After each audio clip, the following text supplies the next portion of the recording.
The classroom looked like any other. White walls, bright fluorescent lights humming overhead, rows of desks lined up neat and organized. Posters about kindness and respect hanging on the walls, the kind with rainbow colors and smiling faces, the kind that promised everyone belonged here. Taylor Townsend sat 3 rows back, second seat from the window. 14 years old, notebook open, pencil ready. Hair natural, pulled back simple, the way her mama taught her. Clean, dignified, nothing to draw attention. She wasn't the type to cause trouble, never had been. The teacher stood at the front, Mr. Harrison, white man in his 50s, been teaching there for 20-some years. Had that kind of authority that didn't need to be earned, just came with the position, the title, the assumption.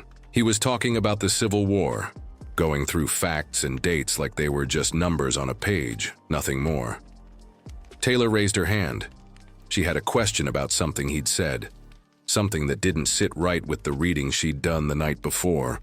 Simple question, honest curiosity, the kind teachers are supposed to encourage. Mr. Harrison looked at her. Something shifted in his eyes. Not much, just enough. Yes, Taylor? The way he said her name carried weight, not the good kind. She asked her question, clear, respectful. The way she'd been taught to speak in white spaces, measured, careful, never too much. The room got quiet, that particular kind of quiet that comes before something breaks. Mr. Harrison's face changed, his jaw tightened, his voice dropped into that tone, the one that sounds calm on the surface but cuts underneath. Taylor, I think you need to focus on listening rather than trying to correct the lesson.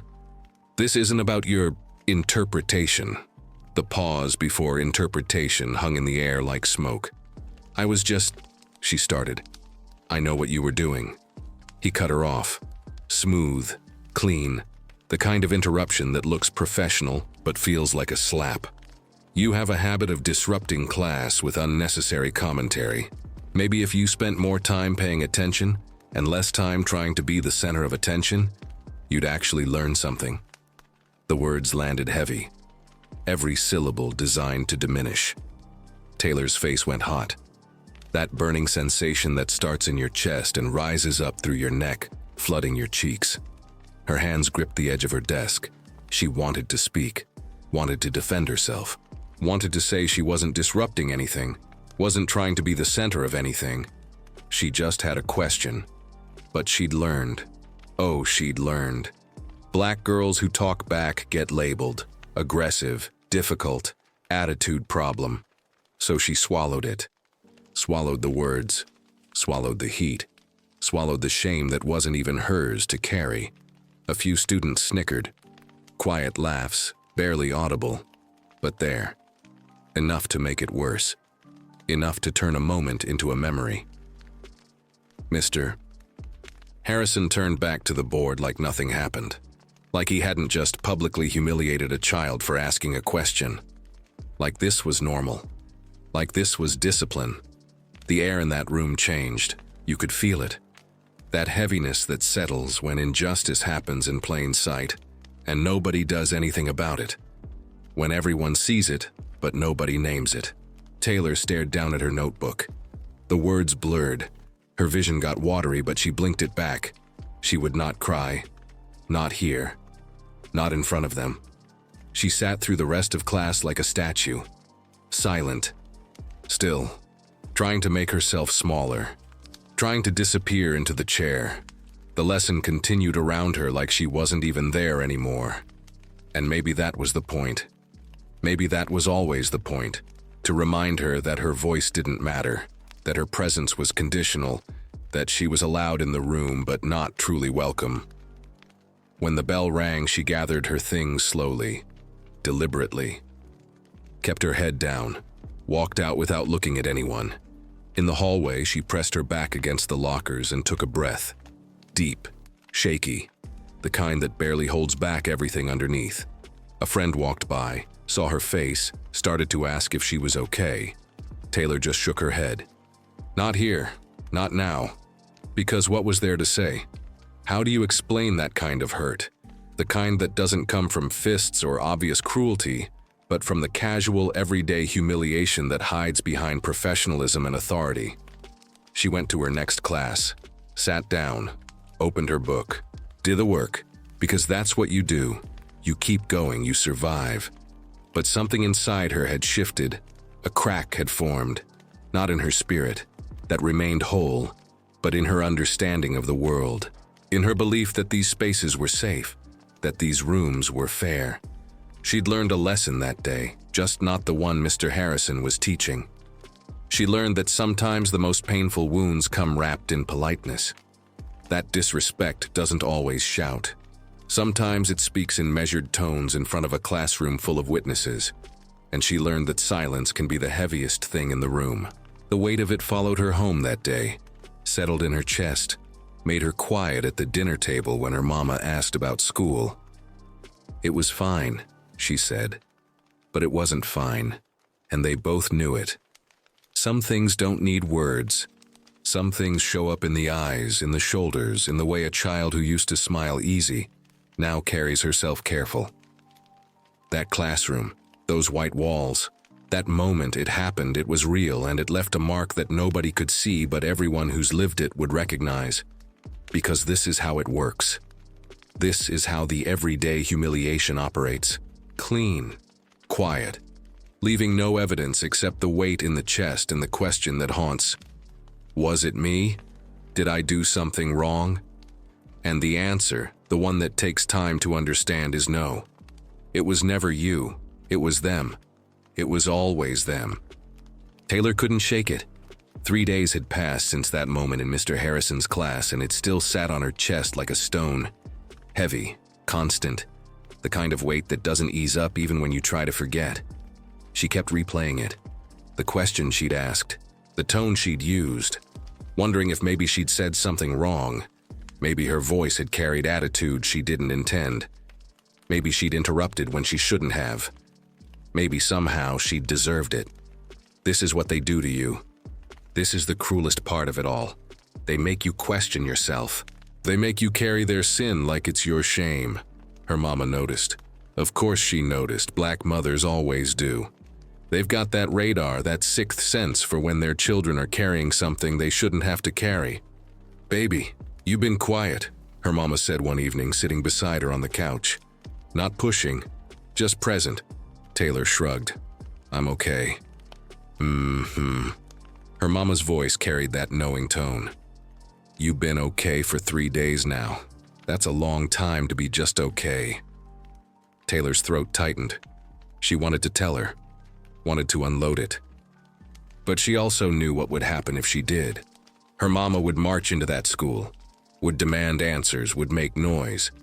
And then Taylor would become that student, the one with the difficult parent, the one who caused problems, the one who couldn't just let things go.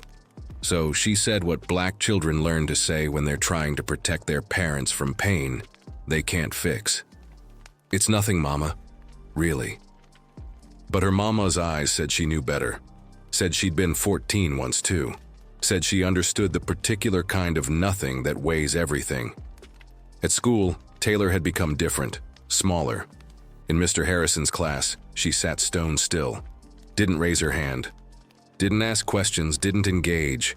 Just wrote notes, kept her eyes on the page, made herself as invisible as possible. It was safer that way. Easier, less risky. The other students had moved on. The moment had passed for them. Just another day, another class, another forgotten incident. But for Taylor, it lived on. Replayed itself every time she walked into that room.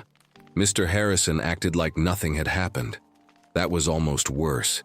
He'd moved on seamlessly, comfortably, unburdened by what he'd done. He could afford to forget. She couldn't. One afternoon, sitting in the library during lunch, she overheard 2 white girls talking at the next table. They were in her class, had been there that day. "I don't get why Taylor got so quiet lately," one said. "Yeah, she used to participate all the time," the other replied. They said it casually, like they genuinely didn't understand. Like they'd witnessed the humiliation and somehow missed its impact. Or worse, had seen it clearly and simply didn't think it mattered enough to remember. Taylor felt something twist inside her. Not anger exactly, more like resignation. The understanding that they would never get it, could never get it, because they didn't have to. She gathered her things and left the library quietly, walked down the empty hallway, her footsteps echoing off the lockers. The school felt different now, less like a place of learning and more like a minefield. Every classroom a potential site of shame, every teacher a possible threat. She thought about her grandmother, the one who'd passed 2 years before, the one who used to tell her stories about Jim Crow, about segregation, about bathrooms and water fountains in the back of the bus. Taylor had always listened respectfully, but privately thought it was ancient history. Old pain. Different times. Now she understood. The tactics had changed, gotten subtler, more sophisticated. But the message remained the same. Know your place.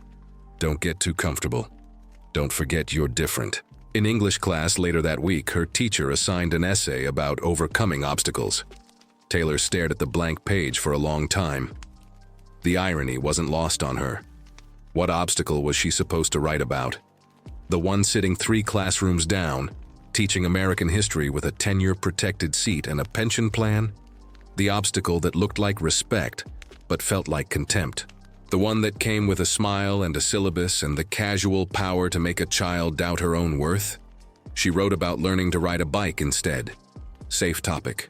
Harmless. The kind of obstacle that has a clear beginning, middle, and end. The kind you can actually overcome.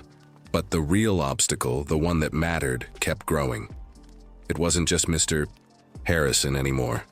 It was the realization that he wasn't an exception, that this pattern existed everywhere, in every institution, woven into the fabric so deep that most people couldn't even see the threads. At home that night, Taylor sat on her bed, staring at herself in the mirror. She looked the same face, same eyes, same hair pulled back simple and neat. But something inside had shifted. Some innocence had been stripped away, replaced by a harder, sadder knowledge.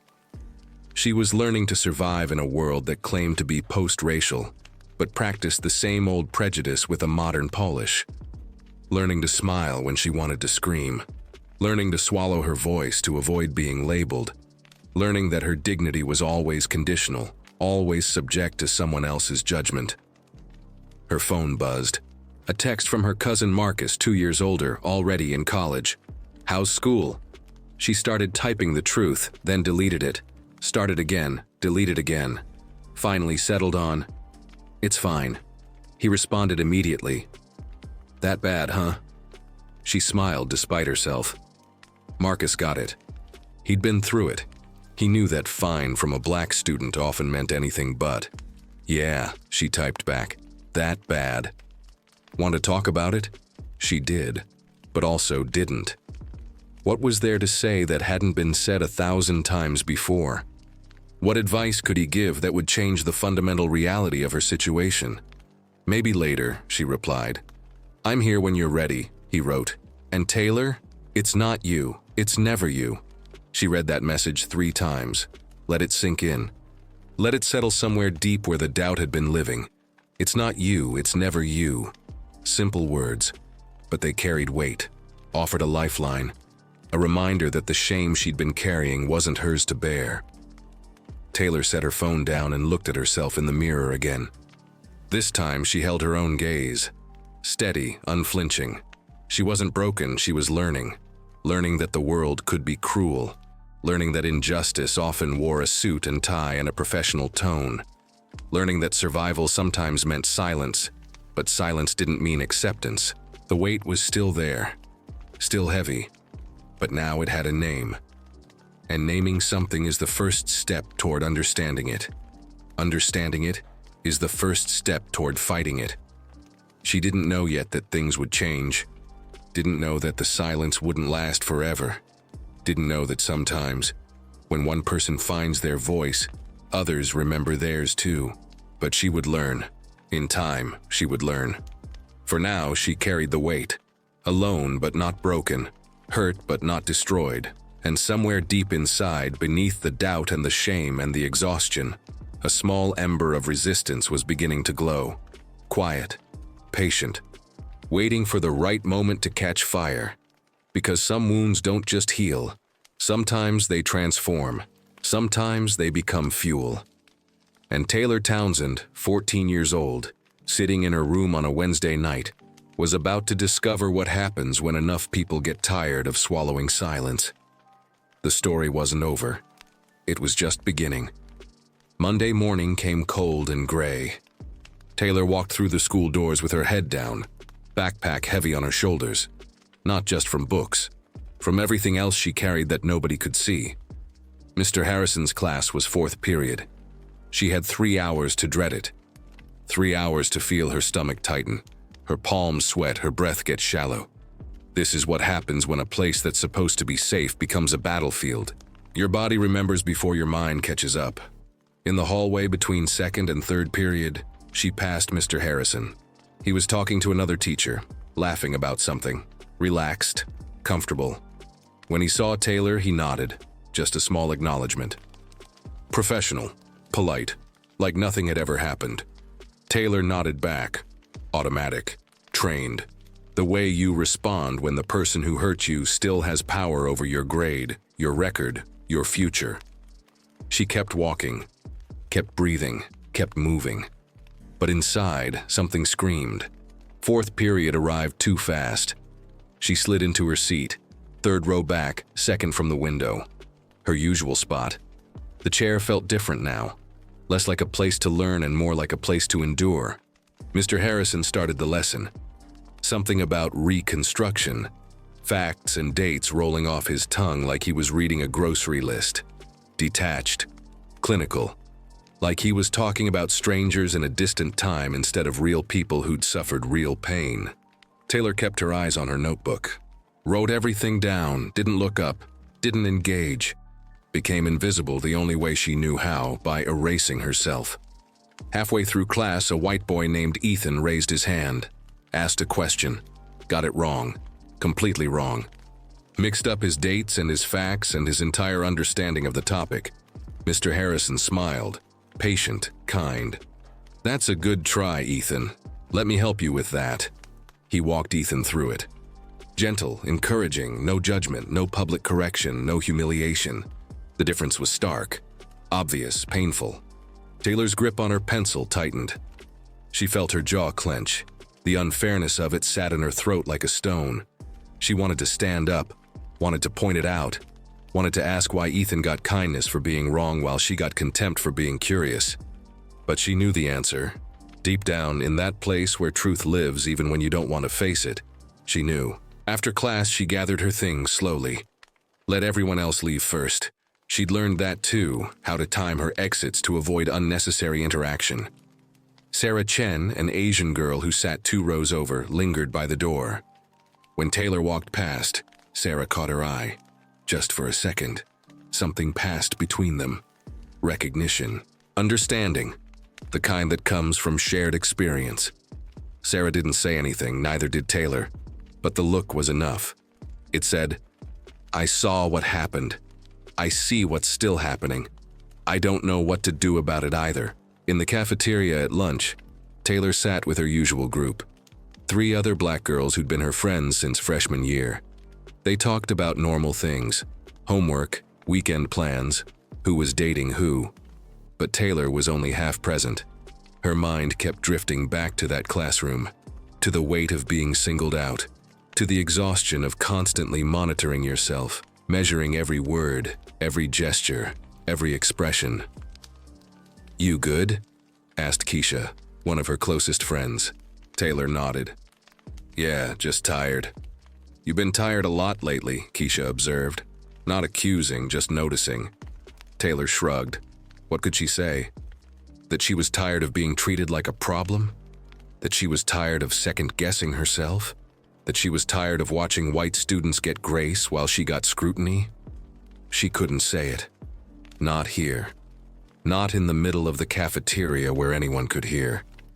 Because naming it out loud made it real in a different way, made it something you had to deal with instead of something you could just endure quietly. So she changed the subject, asked about Keisha's basketball game, let the conversation move on. But the tiredness remained, settled deeper, became less about sleep and more about soul. That evening, Taylor's mama came into her room, sat on the edge of the bed without asking, just sat, present, waiting. Taylor looked up from her homework. "Mama, I'm fine." "Baby." Her mama's voice was soft but firm. "I've been watching you. You come home, you go straight to your room. You barely eat. You don't smile like you used to. Something's wrong, and I need you to tell me what it is." Taylor felt her eyes burn, felt that pressure building behind her face, the kind that comes before tears you've been holding back for too long. "It's just school," she said. Voice small, younger than 14. "What about school?" And then it came out, not all at once, not in perfect sentences, but in fragments, pieces. The humiliation, the way Mr. Harrison had spoken to her, the way nobody said anything, the way she couldn't stop thinking about it, the way she felt like she was shrinking, disappearing, losing herself. Her mama listened, didn't interrupt, didn't rush to fix it, just held space for the pain. When Taylor finished, her mama pulled her close, held her tight, and spoke the kind of truth that only comes from experience. "Baby, listen to me. What happened to you? That wasn't about you. That was about him, about his prejudice, his smallness, his fear of a young black girl who's smarter than he wants to admit." Taylor sniffled against her mama's shoulder. "But what if I did something wrong? You didn't. And even if you had, that's not how a teacher corrects a student. That was cruelty dressed up as discipline, and you do not have to carry his shame." The words settled, sank in, offered relief Taylor didn't know she needed. "What do I do?" she asked.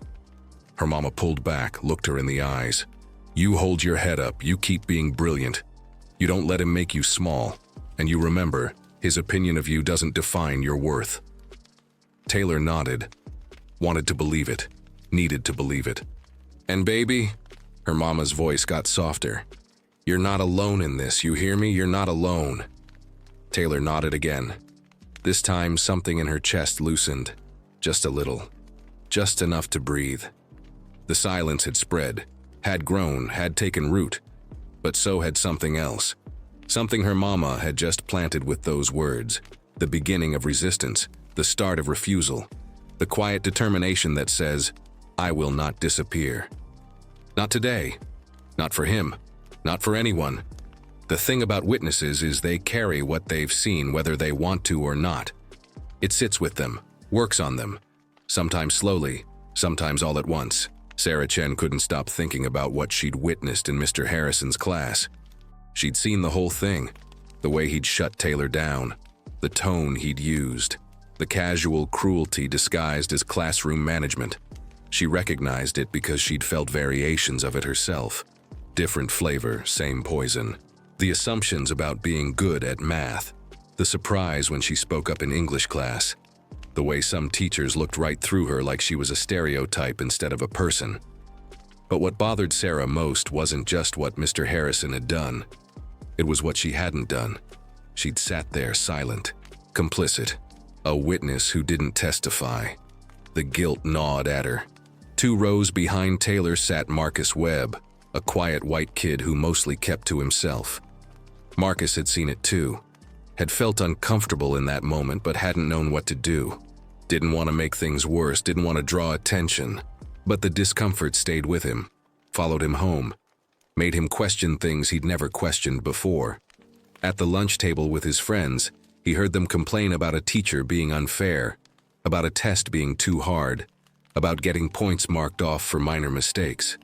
And he thought about Taylor, about how she'd been marked down for just existing, for asking a question, for being visible. The contrast made something click in his head, made him see the difference between inconvenience and injustice. Keisha Williams, one of Taylor's closest friends, had been in a different class when it happened, but she'd heard about it. The story had traveled the way stories do in schools, whispered in hallways, shared in texts, spreading like smoke. When she'd asked Taylor about it, Taylor had brushed it off. "It's nothing," she'd said. "I'm fine." But Keisha knew that tone, knew what fine meant when it came from a black girl trying to hold it together. She'd used it herself plenty of times. She started watching Mr. Harrison more closely, started noticing patterns. The way he was warmer with certain students, stricter with others. How praise flowed easily to some and barely trickled to the rest. Once you start seeing it, you can't unsee it. In the teacher's lounge, Mr. Harrison sat with his coffee, talking to another teacher about difficult students. He didn't name names, didn't have to. The other teachers nodded, understood, shared their own stories about students who had attitudes or didn't want to learn. Ms. Rodriguez, the young Latina English teacher, listened from the corner. Didn't say anything, but she remembered Taylor from last year, remembered a bright, engaged student who loved to read, who wrote beautiful essays, who participated enthusiastically. Something didn't add up. Either Taylor had changed dramatically in one summer, or Mr. Harrison's perception of her was skewed. Ms. Rodriguez suspected the latter. That afternoon, she saw Taylor in the hallway, called her over. "Hey Taylor, how are you doing?" Taylor's guard went up immediately. Automatic defense. "I'm fine, Ms. Rodriguez. I heard you had a question in history class last week about the Civil War." Taylor's face shifted, surprised that someone knew, wary about where this was going. "Yeah," she said carefully. "I was just curious about something." "Curiosity is good," Ms. Rodriguez said gently. "Don't lose that. Questions are how we learn." She didn't say more. Didn't need to. But the message landed. Taylor felt seen, validated, reminded that not everyone in this building wanted to diminish her. "Thank you," Taylor said quietly. Ms. Rodriguez nodded. "Keep asking questions, even when people don't want to hear them." The witnesses were waking up, slowly, in their own ways, each processing what they'd seen through their own lens of experience. Sarah started sitting closer to Taylor in class, not saying anything directly, just being present. A quiet show of solidarity. Marcus began to notice other things, other moments, other students who got treated differently based on nothing but how they looked. His awareness was expanding, uncomfortable, but necessary. Keisha organized a study group, made sure Taylor was included, made sure she had a space where her intelligence was celebrated instead of punished. Even some of the other students who'd been in that classroom started to shift. The moment had passed, but its echo remained, and echoes have a way of getting louder the longer they reverberate. At home, Sarah talked to her parents about it. They listened, shared their own experiences, talked about speaking up versus staying safe, about the cost of silence and the risk of voice. "Sometimes," her father said, "the right thing isn't the easy thing, but your conscience knows the difference." Marcus did something he'd never done before. He Googled how to be an ally, started reading, started learning, started understanding that good intentions weren't enough. That awareness had to lead to action. Keisha talked to the Black Student Union. They'd seen this pattern before. Different teacher, same story. They started documenting, quietly, carefully, building a case not from anger but from evidence. Ms. Rodriguez made a note in Taylor's file, a positive comment about her engagement and curiosity, a paper trail of her true character in case anyone tried to paint a different picture later. The witnesses were becoming something more than witnesses. They were becoming participants in a story that was still being written. But change doesn't happen overnight. Systems don't shift because one person feels uncomfortable or guilty or aware. Real change requires collective action, sustained effort, people deciding together that the old way isn't acceptable anymore. And that was still coming. Building, gathering force. For now, there were just these small shifts, these quiet recognitions, these individual awakenings happening in parallel, not yet connected but moving toward each other like streams flowing toward a river. Taylor didn't know about most of this, didn't know that Sarah was wrestling with guilt, that Marcus was educating himself, that Keisha was organizing, that Ms. Rodriguez was documenting. She was still carrying the weight mostly alone, still enduring, still surviving day by day. But around her, something was changing. The ground was shifting. The silence was cracking. Not broken yet, but cracking, and sometimes that's all it takes. One crack, one opening, one moment when enough people decide they're tired of being complicit in someone else's pain. The classroom where it happened still looked the same. White walls, bright lights, rows of desks, but the people in it were different now. Changed by what they'd witnessed, shaped by what they'd chosen to do or not do in that moment. And they were about to learn something important, something that would matter more than any history lesson. That being a witness means nothing if you don't testify. And testimony requires voice, and voice requires courage. And courage sometimes is contagious. 3 weeks had passed since that first incident. 3 weeks of Taylor making herself small. 3 weeks of silence. 3 weeks of enduring. And then it happened again. Different day. Same classroom, same teacher, same poison. Mr. Harrison was handing back essays, walking down the rows, placing papers on desks. Some got smiles, some got encouraging comments, some got nothing but a grade. When he reached Taylor's desk, he paused, longer than necessary. The pause itself was a message. He placed her paper face down. The grade was written in red on the back, C. Taylor stared at it, felt her stomach drop. She'd worked hard on that essay, had researched thoroughly, had revised 3 times, had poured herself into it. She turned it over carefully, read through his comments.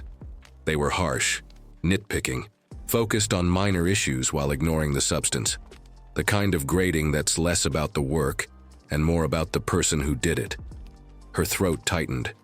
She looked around, saw other students with A's and B's, saw papers with far fewer comments, less criticism, more grace.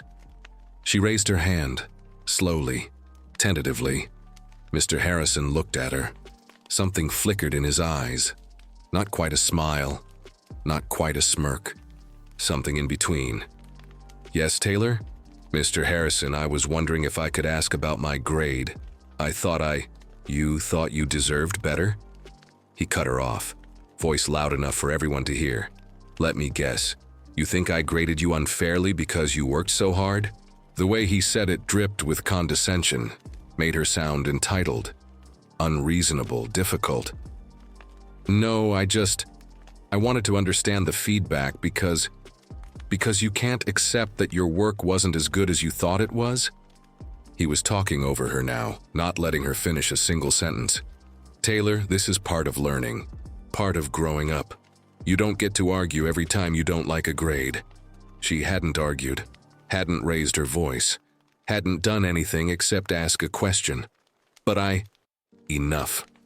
His tone was sharp now. Final. You're disrupting the class, again.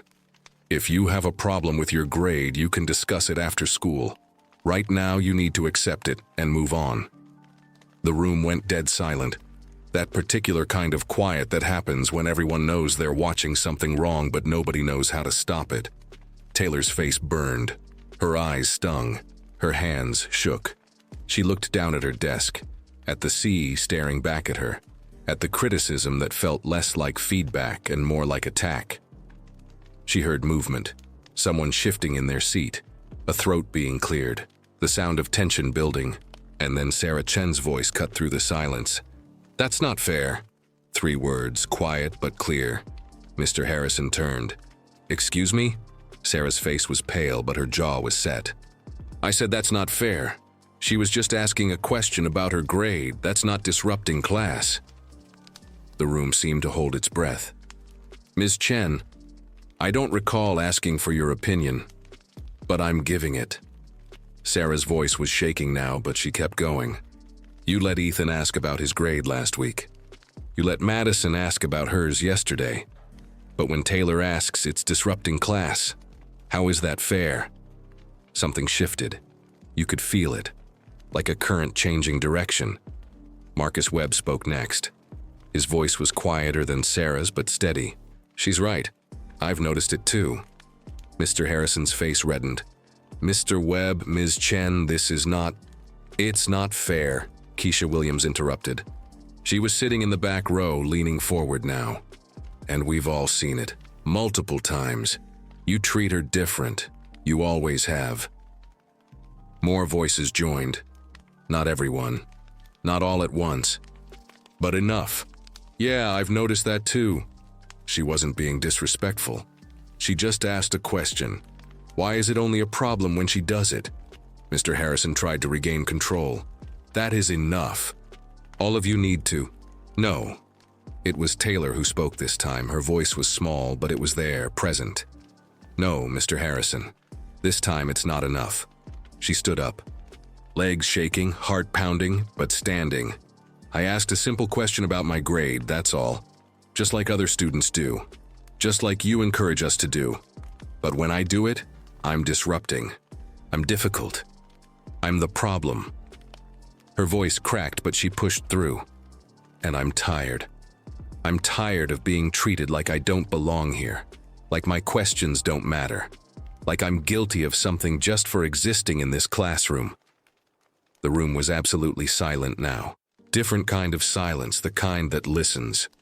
You humiliated me in front of everyone 3 weeks ago. I let it go, I stayed quiet. I made myself smaller. And you just did it again. But this time... She looked around at her classmates. At the faces turned toward her. Some supportive, some shocked, all paying attention. This time I'm not staying quiet. Because this isn't about me being sensitive or having an attitude. This is about you treating me different because of how I look. And that's not okay. That's never been okay. Mr. Harrison opened his mouth to respond, but Sarah stood up. Then Marcus, then Keisha, then others. One by one. Not saying anything. Just standing. Silent solidarity, physical testimony. The bell rang, shrill, cutting through the tension. Nobody moved at first. Then slowly students began gathering their things. But they were different now. Changed. The script had been flipped. Mr. Harrison stood at the front of the classroom, face flushed, authority shaken. For the first time, he looked small. Taylor walked out with her head up, surrounded by classmates. No longer isolated, no longer carrying it alone. In the hallway, people stopped her, touched her arm, offered quiet affirmations. That was brave. I'm sorry it took so long. We should have said something before. Thank you for speaking up. Taylor's hands were still shaking. Adrenaline still coursing through her, but something else was there too. Something lighter, stronger, relief, validation. The overwhelming proof that she hadn't been imagining it, that it was real, that it mattered, that she mattered.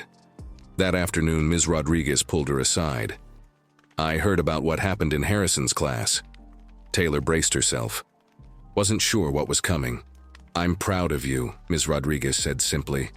And I want you to know you're going to be okay. What you did today, that took courage, real courage. Taylor felt tears finally come. The ones she'd been holding back for weeks.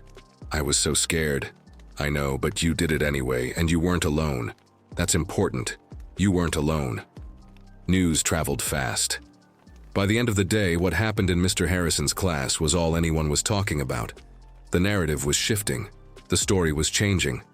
Not about a difficult student anymore. About a biased teacher. About a broken system. About students finding their voice. The breaking point had come. The silence had shattered. And in the pieces, something new was beginning to take shape. Something that looked like justice. Felt like dignity. Sounded like change.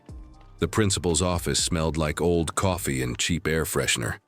Taylor sat in one of those hard plastic chairs, hands folded in her lap, trying to keep her breathing steady. Her mama sat beside her, calm on the surface. But Taylor could see the tension in her jaw, the way her mama's hand gripped her purse a little too tight.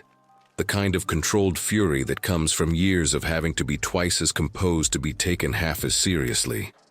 Principal Davidson sat behind his desk, white man, mid-50s, wearing a tie that was trying too hard to look friendly. He had that expression adults get when they want to seem understanding, but are really just calculating how to make a problem go away. Mrs. Townsend, Taylor, thank you for coming in. His voice was smooth, practiced. I wanted to discuss what happened in Mr. Harrison's class yesterday. Taylor's mama didn't smile, didn't nod, just looked at him steady, waiting. Now, I've spoken with Mr. Harrison and he's expressed concern about the disruption that occurred. He feels that Taylor's outburst was… Outburst? Taylor's mama's voice was quiet but sharp as a blade. My daughter asking about her grade is an outburst? Principal Davidson shifted. Well, from what I understand, it escalated beyond a simple question. Because he humiliated her. Again. Her mama leaned forward slightly. This wasn't the first time. It was just the first time she refused to swallow it in silence. I understand emotions can run high, but we have protocols for addressing concerns about grading. Protocols? Taylor's mama's voice rose just enough. Where was the protocol when he called her out in front of the whole class? Where was the protocol when he treated her different from every other student? Where was the protocol 3 weeks ago when this first happened and my daughter came home carrying shame that wasn't hers? The principal clasped his hands together. The gesture of a man trying to look thoughtful while really just buying time. Mrs. Townsend, I assure you we take all concerns seriously, but we also need to maintain classroom order. When students challenge a teacher publicly, she didn't challenge him. She asked a question, and when he attacked her for it, her classmates defended her. That's not disruption. That's students recognizing injustice and refusing to be complicit. Taylor watched her mama fight this battle, felt grateful and guilty at the same time. Grateful for the protection, guilty for needing it. Principal Davidson turned to Taylor. His voice got softer. The tone adults use when they're trying to seem kind while actually patronizing you. Taylor, help me understand. Do you feel that Mr. Harrison treats you unfairly? It was a trap. Taylor could feel it. Answer yes and she'd be labeled as oversensitive. Answer no and she'd invalidate everything that happened. Her mama touched her hand, gentle, grounding. Taylor took a breath. Yes, he does. And it's not just me who sees it. Other students see it too, that's why they stood up. And you don't think there might be another explanation, that maybe you're misinterpreting his teaching style. There it was, the deflection. The suggestion that her perception was the problem. No, sir. I'm not misinterpreting anything. I know what respect looks like. And I know what it looks like when someone decides you don't deserve it. Her voice was steady, clear. No room for misunderstanding. Principal Davidson sighed. I'm going to be honest with you both. Mr. Harrison has been teaching here for 22 years. He's well respected. He's never had a formal complaint. Because black students learn early that complaining can make things worse. Taylor's mama interrupted. Because we're taught to keep our heads down and just get through it. Because the system protects the teacher over the student every single time. The room got tense. That particular kind of tension that comes when truth gets spoken out loud in a space that prefers comfortable lies. I'm not trying to dismiss your concerns. Yes, you are. Taylor's mama wasn't backing down. You're trying to make this about my daughter's behavior instead of about a teacher who abuses his authority. You're trying to protect the institution instead of the child. And I'm telling you right now, that's not going to work. Principal Davidson's face tightened. Mrs. Townsend, I understand you're upset. I'm not upset. I'm clear. And here's what's going to happen. You're going to investigate this properly. You're going to talk to the students who witnessed it, not just Mr. Harrison. You're going to look at grading patterns. You're going to take this seriously, because if you don't, I will take it higher. Board of Education, local news, wherever it needs to go. She stood up. Taylor followed. My daughter is not the problem here, and I will not let you make her into one. They walked out. Down the hallway lined with motivational posters about kindness and inclusion, words that meant nothing if the adults in charge didn't enforce them. In the parking lot, Taylor's mama stopped, turned to her, pulled her into a hug. I'm proud of you, baby, so proud. Taylor felt tears come. What if nothing changes? What if they just sweep it under the rug? Her mama pulled back, looked her in the eyes. Then we make noise. We make it impossible to ignore.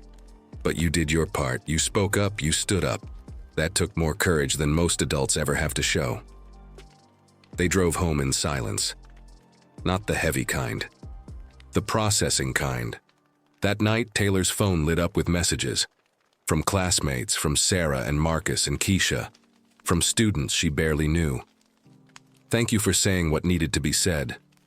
You were so brave. I'm sorry it took us so long to back you up. This needed to happen. She read each one, let them sink in, let them balance out the weight of the day. Change was messy, uncomfortable, exhausting, but it was happening. The system was being challenged. The silence was broken. The pattern was exposed. And whether Principal Davidson wanted to deal with it or not, the story was out there now. Living, spreading, taking on a life of its own. Because once you name injustice, once you speak it into the open air, it can't be invisible anymore. It has to be dealt with, one way or another. And Taylor Townsend, 14 years old, sitting in her room reading messages of support, was learning something powerful. That standing up might be scary, but staying silent was scarier. That dignity was worth fighting for, even when the fight was hard. That sometimes the bravest thing you can do is refuse to carry shame that was never yours to begin with. The aftermath was just beginning, but so is something else. The transformation, the shift, the change. And it was only going to get louder from here. The school district didn't want this to become a story. That much was clear. But stories have a way of refusing to stay quiet once they start being told. Principal Davidson assigned Vice Principal Monroe to conduct the investigation. Monroe was a black woman in her 40s, sharp-eyed, no nonsense. The kind of administrator who'd climbed the ladder knowing every rung could break beneath her weight. She started calling students in, one by one. Private conversations in her office. Door closed. Notebook open. Sarah Chen went first. Sat in that same plastic chair Taylor had sat in. Felt the same nervousness, the same awareness that what she said mattered. Tell me what you witnessed, Monroe said. Not unkind, just direct. Sarah took a breath. Mr. Harrison treats Taylor different. I've watched it all semester. He's harsher with her, quicker to criticize, less patient. When she asks questions, he acts like she's being difficult. When white students ask the same kinds of questions, he's encouraging, Monroe wrote. Didn't look up. Can you give me specific examples? Sarah did. Went through multiple instances, dates, details. The kind of thorough accounting that comes from someone who's been paying attention. Why didn't you say something before? Monroe asked. Sarah's throat tightened. I don't know. I guess I didn't think anyone would listen. Or I was scared of making it worse. Or maybe I just didn't want to get involved in something uncomfortable. And what changed? Watching it happen again. Watching Taylor have to stand up alone. It made me realize that staying silent makes me part of the problem. Monroe nodded, wrote more. Thank you for your honesty. Marcus Webb came next, nervous, fidgeting with his hands. He'd never been called to the vice principal's office before. I didn't notice it at first, he admitted, but once it was pointed out, I couldn't stop seeing it. The way Mr. Harrison's voice changes when he talks to certain students. The way he gives white kids the benefit of the doubt, but not others. Others? Monroe asked. Taylor. And there's this Latino kid, Miguel. I've noticed he gets treated similar, more scrutiny, less grace. Monroe's pen moved across the page. Did you ever witness Mr. Harrison use racial language? No, nothing like that. It's more subtle. It's in the tone, the body language, the assumptions. Assumptions? Marcus searched for the right words. Like he expects Taylor to be difficult, expects her to have an attitude. So when she does normal student things, asking questions, seeking clarification, he interprets it as being disrespectful. It's like he can't see her as just a student. She's always a black student to him, and that changes how he treats her. Monroe wrote for a long time after that response. Keisha Williams brought documentation.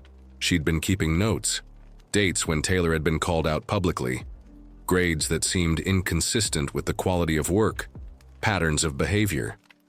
You documented all this? Monroe asked, impressed despite herself. Black Student Union started tracking it. Not just Taylor. Multiple students across multiple classes. We were going to bring it to administration at the end of the semester, but after what happened, it seemed important to share it now. Monroe reviewed the documentation. Her face remained neutral, but her eyes told a different story. This was more than one incident, more than one teacher. This was systemic. Why didn't you bring this forward sooner? Keisha looked at her directly. Because we didn't think anyone would care. Because we've seen complaints go nowhere before. Because the system usually protects itself. But after Taylor stood up, after other students stood up, it felt like maybe this time could be different. Monroe interviewed 12 students total.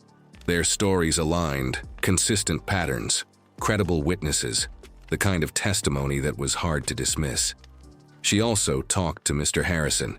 He sat across from her, defensive from the first word. "This is ridiculous," he said. "I treat all my students equally. If Taylor felt singled out, that's her perception. But it's not based in reality. Multiple students have corroborated her account.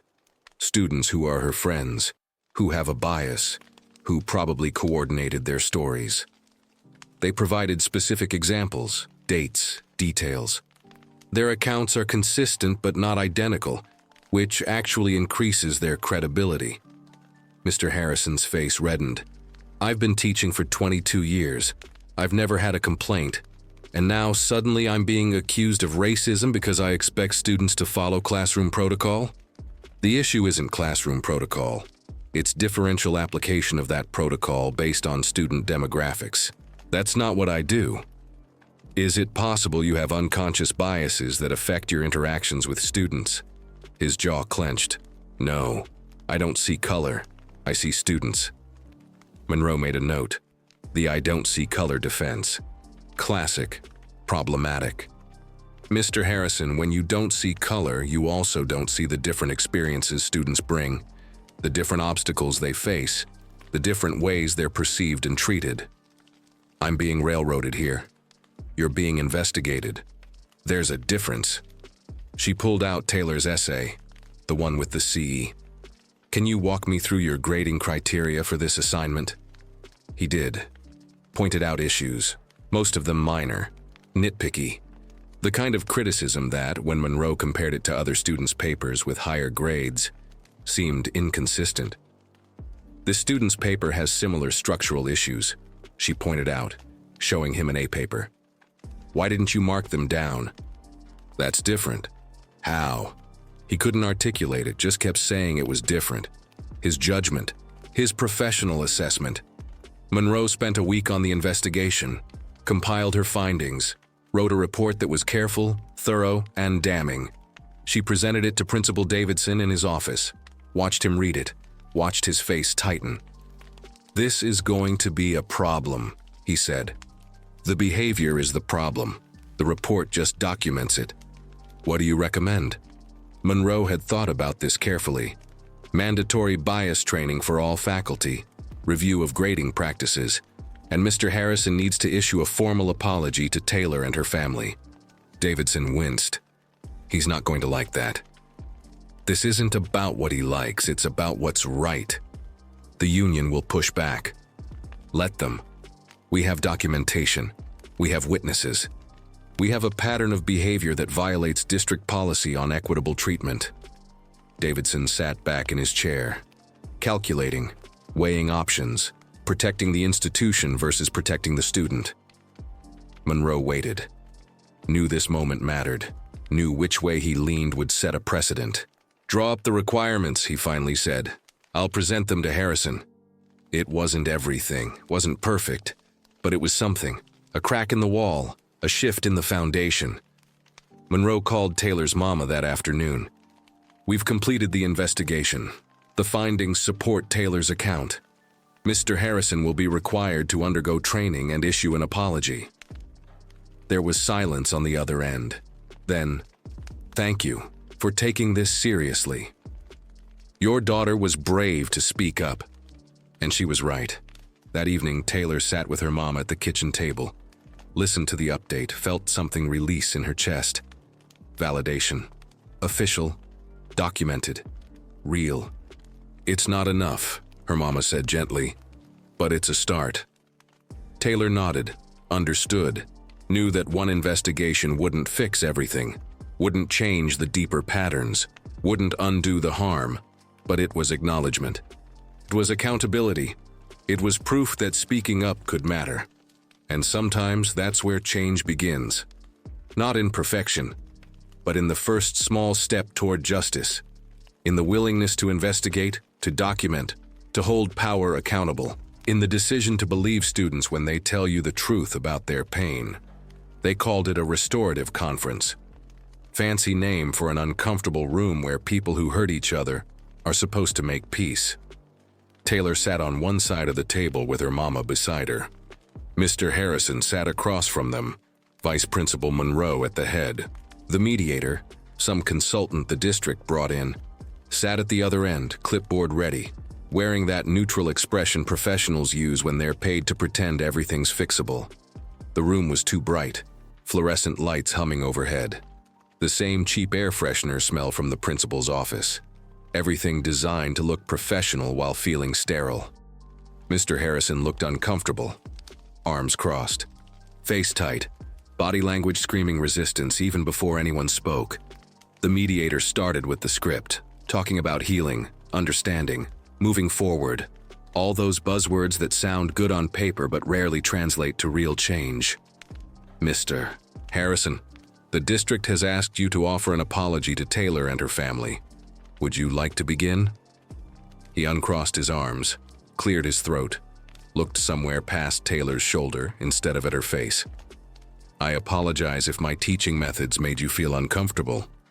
The word if hung in the air like a slap. If, not that they did. If they made you feel conditional, qualified, placing the burden back on her perception instead of his action.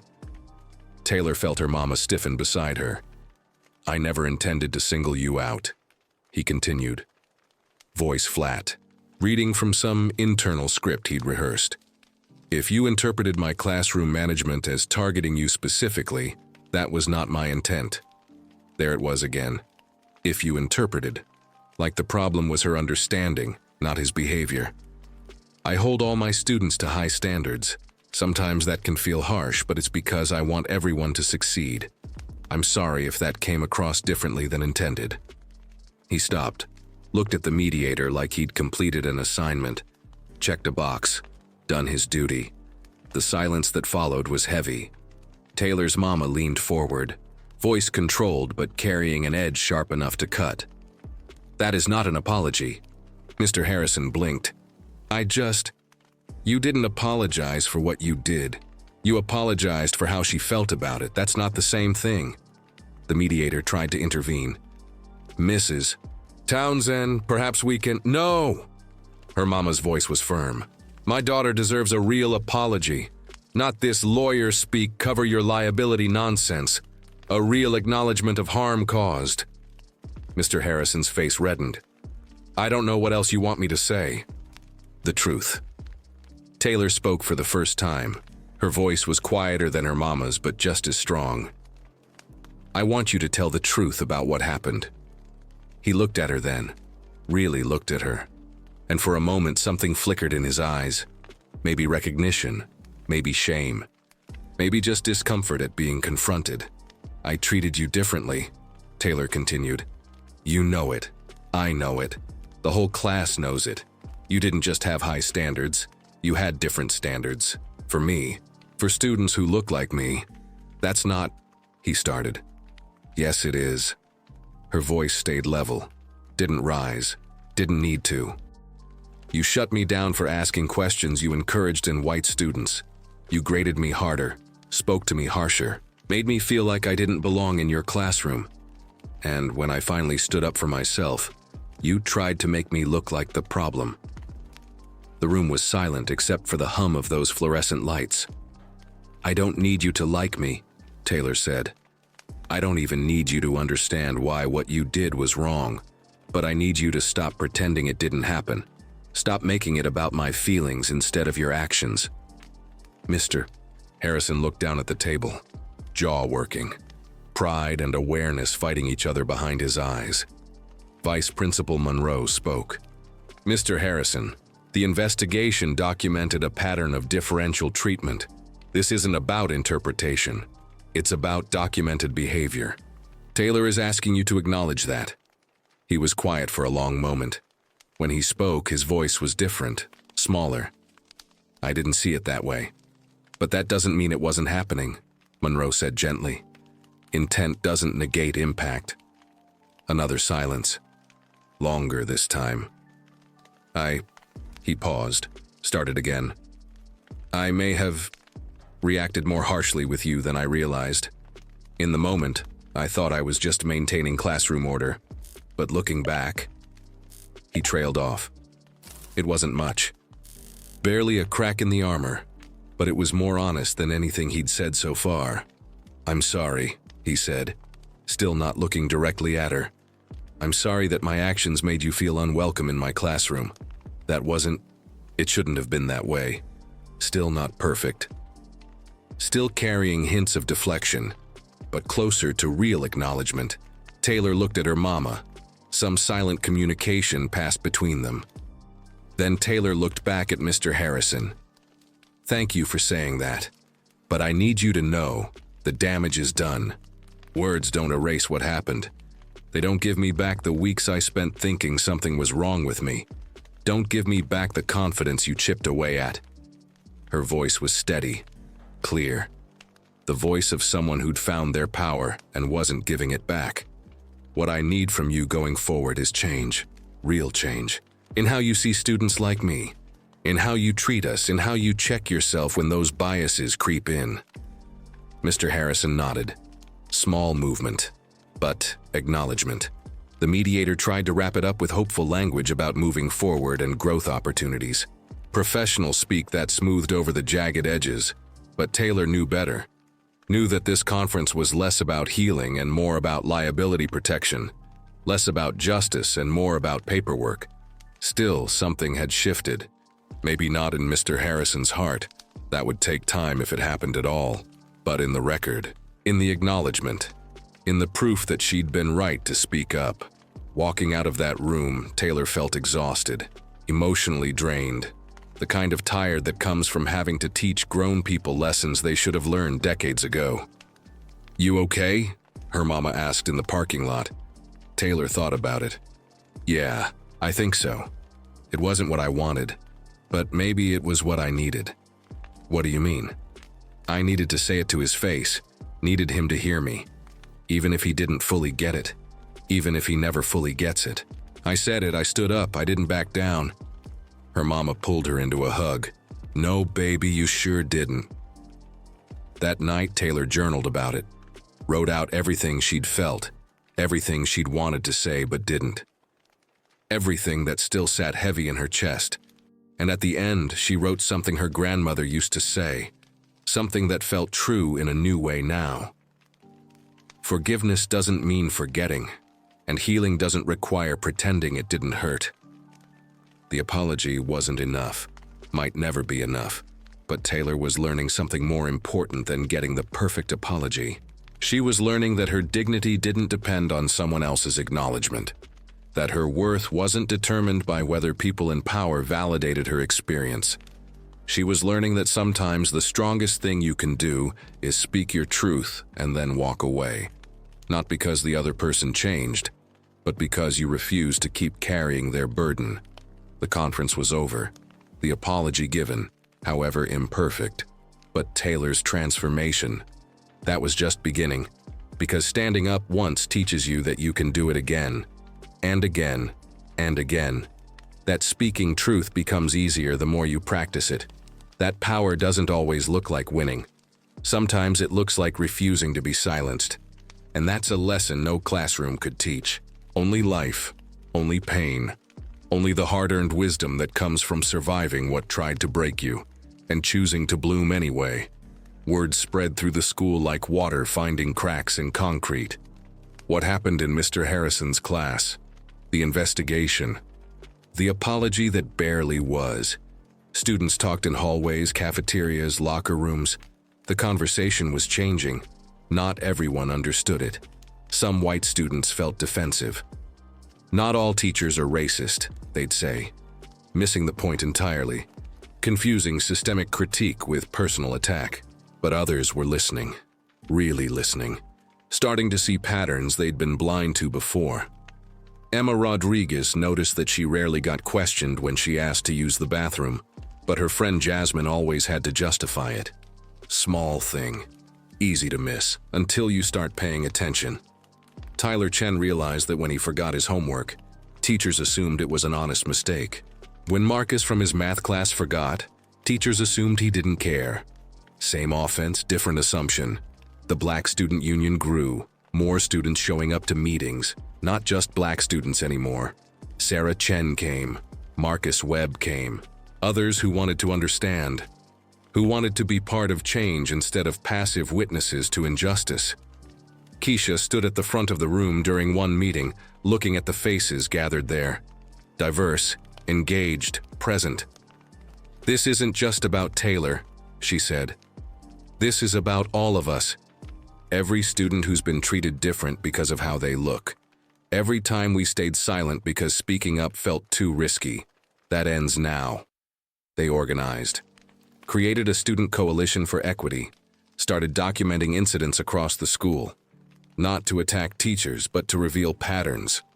To make the invisible visible. They presented their findings to the school board. Charts, statistics, testimonies.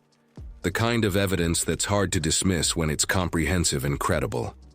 Some board members listened. Others got defensive, talked about focusing on education instead of divisive issues. As if equity and education were separate things. As if you could learn effectively in an environment where you're constantly diminished. But the students didn't back down. They'd learned from Taylor, learned that silence protects nobody, that speaking up might be uncomfortable but staying quiet was unbearable. Ms. Rodriguez became an ally, started examining her own teaching practices, her own biases, the subtle ways she might be contributing to inequity without realizing it. She talked about it openly in class, made herself vulnerable, admitted she didn't have all the answers but was committed to doing better. "We're all products of a biased system," she told her students. "The question isn't whether we have biases, it's whether we're willing to examine them and change." Some teachers resented the scrutiny, felt attacked, circled the wagons, complained in the teacher's lounge about "these kids nowadays" and political correctness gone too far. But others started reflecting, started questioning, started changing, Mr. Harrison was required to attend bias training, sat through workshops on cultural competency, and implicit bias with his arms crossed and his mind closed. Did the minimum required, checked boxes, went through motions. But something was different in his classroom. Whether he'd truly changed his thinking, or just his behavior didn't matter to the students. He was more careful now, more aware that people were watching, that his actions had consequences. It wasn't transformation, but it was modification. And sometimes that's the first step. Taylor watched all of this unfold from the center of the storm. She hadn't asked to be a symbol, hadn't wanted to be the face of change. She just wanted to be treated with basic respect. But here she was. Students she didn't know stopping her in hallways to thank her. Younger students looking at her with something like hope. If she can speak up, maybe I can too. The weight of it was heavy sometimes, the responsibility, the visibility, the way her personal pain had become public property. But there was power in it too, power in knowing that her voice had sparked something, that her refusal to stay silent had given others permission to find their own voices. One afternoon, a freshman girl approached her, Latina, nervous, eyes downcast. "Can I talk to you?" she asked quietly. They sat on the steps outside the library. The girl told her story. Different teacher, same pattern, being made to feel invisible, being dismissed, being treated like her questions were burdens instead of contributions. "I don't know if I should say anything," the girl said. "I don't want to make trouble." Taylor looked at her, saw herself from months ago, before she'd found her voice, when she'd been carrying weight that wasn't hers. "You're not making trouble," Taylor said gently. "You're asking for what you deserve. There's a difference." The girl's eyes watered. What if nobody listens? Some won't. Some will. But the important thing is that you listen to yourself, that you stop swallowing what should be spoken, that you stop carrying their shame like it's yours. The girl nodded, wiped her eyes. Thank you. You don't have to thank me, just promise me something. What? That you'll speak up, and when you do, know that you're not alone. We've got your back. That evening, Taylor sat with her mama and her cousin Marcus on FaceTime, told them about the girl, about the coalition, about everything that was happening. I'm proud of you, little cousin, Marcus said. You started something real. I didn't mean to start anything. I just wanted to survive that class. That's how movements begin, her mama said. Not with grand plans, but with one person saying enough, and others hearing it and saying me too. Taylor thought about that, about how her individual pain had revealed collective pain, how her voice had harmonized with others until it became a chorus. The changes weren't perfect, weren't complete. Racism didn't disappear because one teacher got called out. The system didn't transform overnight because students organized. But something had shifted. The silence had been broken. The pattern had been named. The conversation had changed. Students who'd felt alone now knew they weren't. Teachers who'd operated unchecked now knew they were being watched. Administrators who'd preferred comfort over justice now understood that students were demanding both. It was messy, uncomfortable, ongoing. The kind of change that doesn't have a clean ending because it's not really an ending at all. Just a new chapter, different beginning. Taylor still had hard days, still carried scars, still felt the weight of what she'd been through. But she also carried something else now. Something lighter, stronger, pride, purpose, power. The knowledge that her pain hadn't been pointless, that her voice had mattered, that her refusal to be silent had helped others find their own strength. And that was worth every uncomfortable moment, every difficult conversation, every tear shed and battle fought. Because change doesn't come from comfort, it comes from courage. And courage, Taylor was learning, was contagious.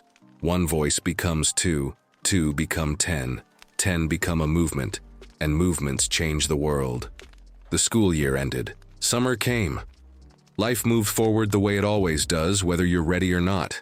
Taylor spent those months processing, healing, growing. The kind of internal work that happens in quiet moments when nobody's watching. She journaled, wrote pages and pages about what she'd experienced, what she'd learned, what she'd lost and what she'd gained. She'd lost innocence. The belief that good grades and good behavior were enough to protect you.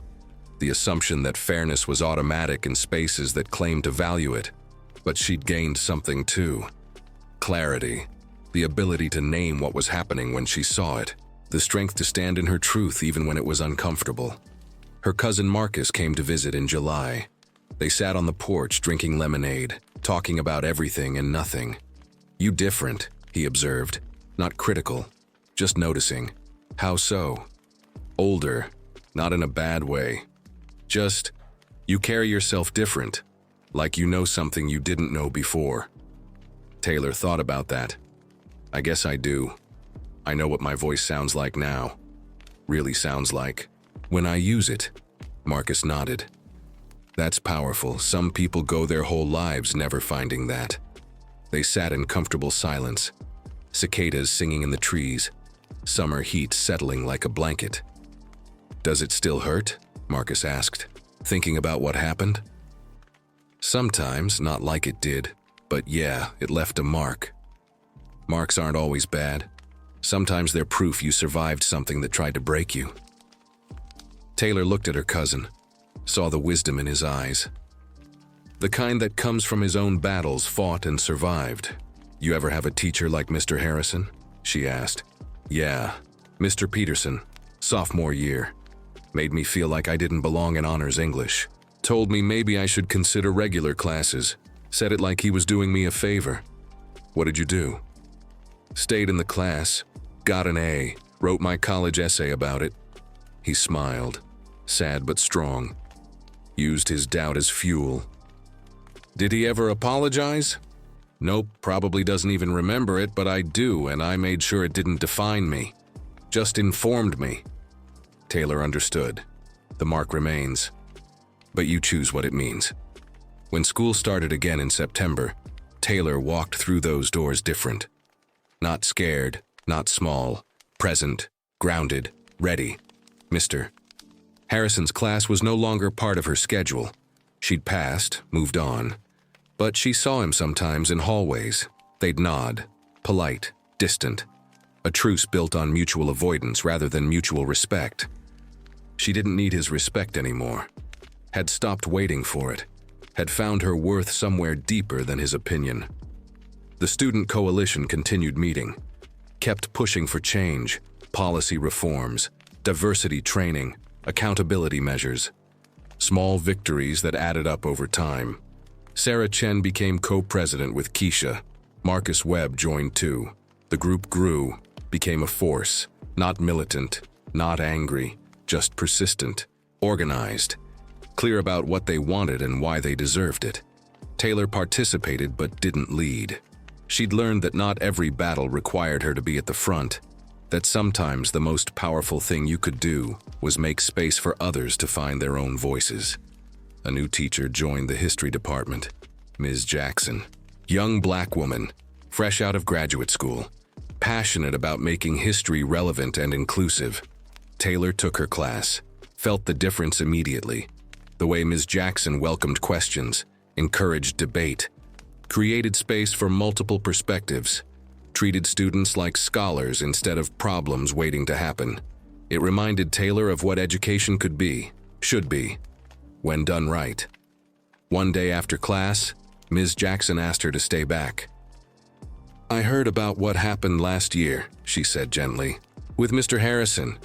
Taylor tensed, wasn't sure where this was going. "I wanted you to know what you did, standing up like that. That took tremendous courage, and it mattered. It's one of the reasons I'm here. The district is actually trying to do better, hiring more diverse teachers, implementing better training, and a lot of that came from the pressure you and other students applied." Taylor felt tears prick her eyes. "I didn't know that." Change is often invisible to the people who catalyze it, but it's happening, slowly, imperfectly, but happening. Ms. Jackson smiled. "I just wanted you to know. Your voice made a difference. Don't ever doubt that." Taylor nodded, couldn't speak past the lump in her throat. Walking home that day, she thought about marks and scars, about pain and purpose, about how sometimes the worst experiences become the most transformative. She didn't regret what happened, wouldn't choose it, but wouldn't erase it either, because it had shaped her, strengthened her, shown her what she was capable of when pushed to her limit. Her mama noticed the shift when Taylor got home. "Good day?" "Yeah, really good, actually." They cooked dinner together, talked about normal things, homework, weekend plans, the ordinary rhythm of life that feels precious when you remember what it's like to have it disrupted. That night, Taylor opened her journal, wrote about the day, about Ms. Jackson's words, about feeling seen in the way she desperately needed months ago. And then she wrote something else, a letter to her younger self, the girl who'd walked into Mr. Harrison's class that first day.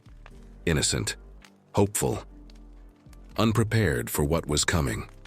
"Dear Taylor," she wrote, "what's about to happen is going to hurt.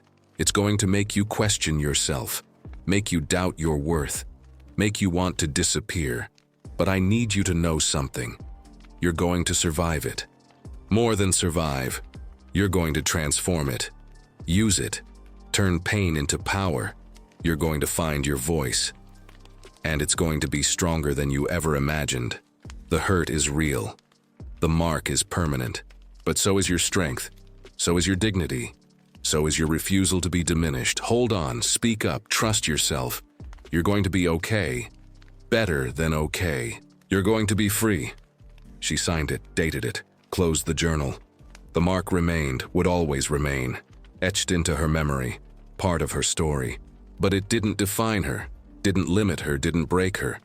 It was just evidence, proof of a battle fought and survived, a chapter in a much longer story. one that was still being written.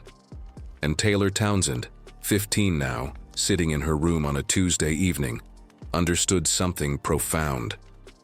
That healing doesn't mean forgetting. That strength doesn't mean pretending you weren't hurt. That moving forward doesn't require erasing what happened. It just means refusing to let the wound be the whole story. It means carrying the mark with dignity, wearing the scar like armor, using the pain as proof that you're stronger than what tried to break you. The mark remains. But so does she. Scarred but standing, hurt but whole, changed but unbroken. And that's a kind of victory all its own. Senior year came. Taylor walked those same hallways with different eyes. Still saw the posters about kindness and inclusion. Still heard the morning announcements about respect and community. But now she knew the difference between words on walls and truth in action. The Student Coalition had become an institution. No longer a reaction to crisis, but a permanent fixture. They'd won real changes. A bias reporting system. Mandatory training for all staff. A diversity committee with actual student representation. Small victories. But victories nonetheless. Taylor served on the diversity committee. Sat in rooms with administrators and teachers. Spoke her truth in spaces that once would have terrified her. She'd learned something crucial. That power doesn't always shout. Sometimes it speaks quietly but refuses to be ignored. Sometimes it shows up consistently, does the work, holds the line. One afternoon, she gave a presentation to incoming freshmen about navigating the school, about finding your voice, about standing up when something isn't right. She saw herself in their faces, young, hopeful, unprepared for what might come. This school can be a good place, she told them, but it's not perfect. Sometimes you're going to experience things that aren't fair. Sometimes you're going to be treated different because of how you look. She paused. Let that sink in. When that happens, you have choices. You can stay silent, keep your head down, try to survive it alone. That's what I tried to do at first, and it nearly broke me. The room was quiet, attentive. Or you can speak up, use your voice, trust that the truth matters even when it's uncomfortable. That's harder. It's scary, but it's also powerful. A young black girl in the front row raised her hand. What if nobody listens? Taylor smiled, sad but knowing. Some people won't, that's true, but some will. And even if nobody listens at first, you listen to yourself. You validate your own experience. You refuse to carry shame that isn't yours. After the presentation, students approached her, thanked her, asked questions, shared their own stories. Taylor listened to each one, offered what she could. Advice, solidarity, the reminder that they weren't alone. Walking home that day, she passed the park where she used to sit after bad days at school. The bench where she'd cried silently, where she'd felt most alone. She sat there now, but different, not crying, just remembering, honoring that earlier version of herself, the girl who hurt, who doubted, who struggled to find her way. You did good, she whispered to that ghost. You survived, and you helped others survive too. At home, her mama was cooking dinner. The kitchen smelled like comfort, like safety, like love that had held her through the worst of it. How was your day, baby? Good. Gave that presentation to the freshmen. Her mama turned from the stove, pride shining in her eyes. How'd it go?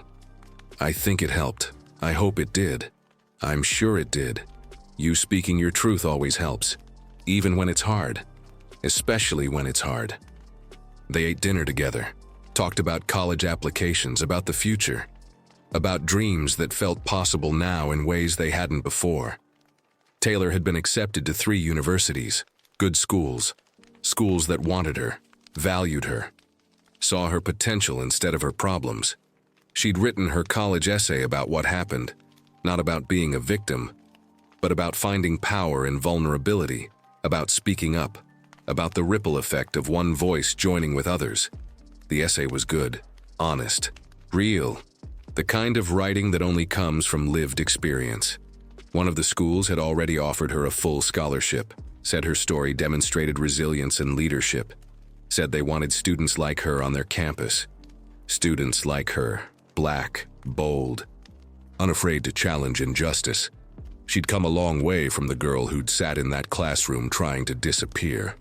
That night, Taylor got a message from Sarah Chen. They'd stayed close. Real friendship forged in fire. "Remember when we first stood up in Harrison's class?" Sarah wrote. "I was so scared I thought I might throw up." Taylor smiled.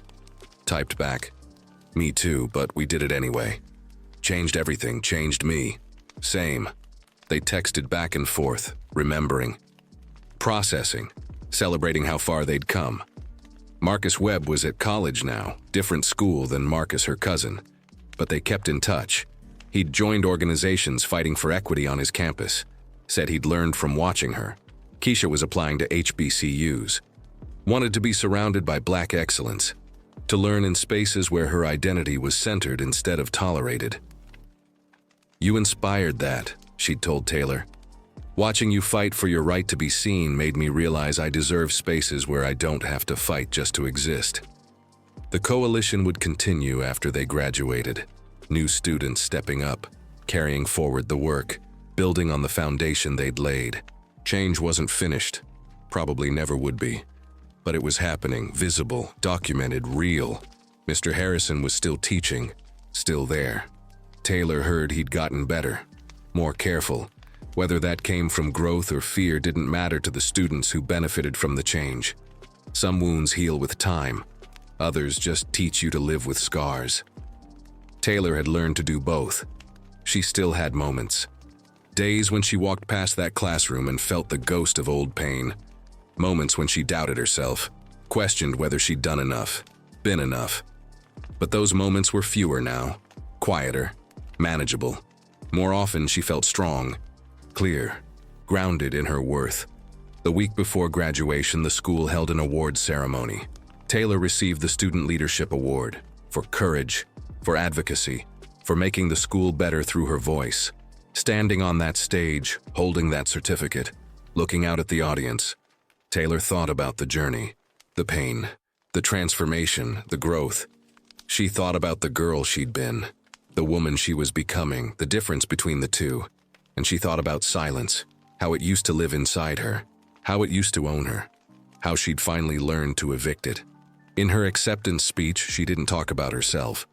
She talked about community, about the power of people choosing to stand together, about how change happens when we refuse to accept what's wrong just because it's familiar. "Some wounds don't make noise," she said. "They're quiet, private, easy to ignore if they're not happening to you. But when we choose to see each other, to listen, to stand up even when it's uncomfortable, that's when healing begins. That's when change becomes possible." She looked directly at the freshmen in the audience, the ones she'd spoken to months ago. "Your voice matters. Don't let anyone convince you otherwise, and when you use it, know that you're not alone. We're building something here, together, and it's going to outlast all of us." The applause was loud, genuine. But what mattered more to Taylor were the faces, the knowing looks, the recognition from students who understood, who'd been there, who'd survived their own battles. After the ceremony, her mama hugged her tight. "Your grandmother would be so proud. I'm so proud. I'm proud of me too," Taylor said, and meant it, fully, without qualification. That night, lying in bed, Taylor thought about everything that led to this moment. The hurt, the healing, the hard-won wisdom. She thought about the mark that remained, the scar tissue that proved she'd survived something that tried to break her. And she thought about silence, how it used to live in her chest like a stone, how speaking truth had finally evicted it, how the space it left was filled with something better, voice, power, purpose. Some wounds don't make noise when they happen. They work in silence, in isolation, in the private shame of wondering if you're the problem. But when you name them, when you speak them into existence, when you refuse to carry them alone, that's when healing begins. That's when the wound transforms from something that diminishes you into something that strengthens you. The mark remains, but it doesn't define. It just testifies, bears witness, proves survival. And here, in this story that started with silence and ended with voice, We remember what was lived, what was learned, what was transformed. We register the pain, honor the courage, celebrate the growth, because some wounds don't make noise, but they leave marks. And we don't let silence erase what was survived. We speak it, name it, remember it here, now, always. Where silence used to live.